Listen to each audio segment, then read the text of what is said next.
So magandang hapon mga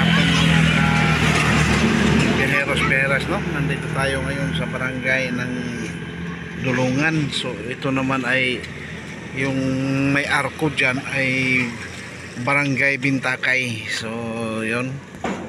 So video muna tayo ng kaunti. Kasalukuyang naghilot yung aking may bahay kasama si Atin Nieves. Ayan. So 1 week na simula sa pangyayaring hindi ko talaga ini-expect. So ito 1 week na rin sa atin itong tricycle ni Bunso. So 3 beses na akong nabasa sa kuwan kay gawa nung lukot talagang style dito. Airlapos. Oh yan. Tapos yung sa front kuwan, so wala pating salamin, invisible glass ang mayroon dyan. Nako. So yan. Ayan o. Ayan.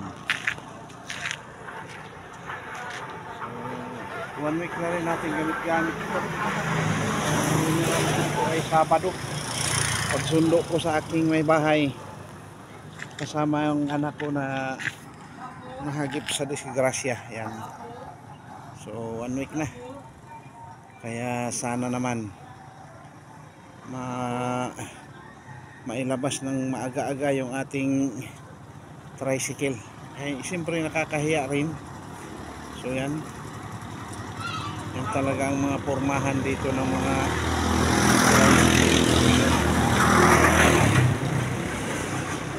kung sa bilis naman manakbo ay sadyang mabilis ang mga tricycle na ganito lang. Gawa ng napakagaan ng kaha kasi nito i-compare sa tricycle ko. Ayan. Magagaan talaga ang kaha ng mga ganitong compare talaga sa tricycle na galing Mindanao. So yan, so far so good. Video muna tayo. Ganon talaga. Shout out sa mga nahagip sa ating pagbibideo.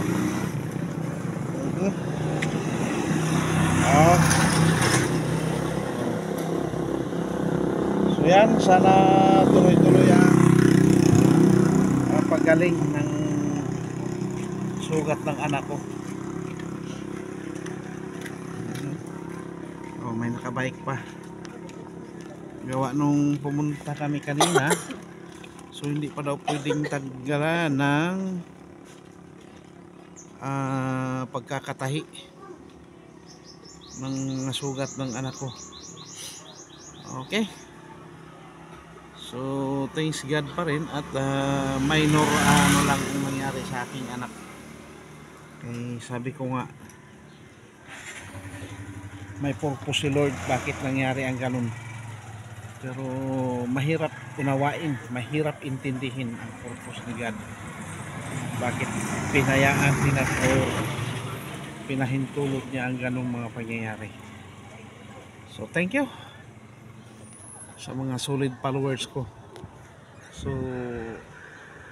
100 subscriber na, 100 subscriber na po tayo sa ating YouTube channel Alfred Uhaw TV Vlog. So patuloy na suportahan nyo yung YT or YouTube channel ng Alfred Uhaw TV Vlogs. Maraming salamat po sa lahat ng nag-subscribe. God bless you. Okay. So patuloy na ang pagpapala ng Diyos ay patuloy na dumadaloy sa bawat isa sa atin. Okay. Okay. So once again, magandang hapon. So yan. Barako. Yan talagang mga dito. O yun.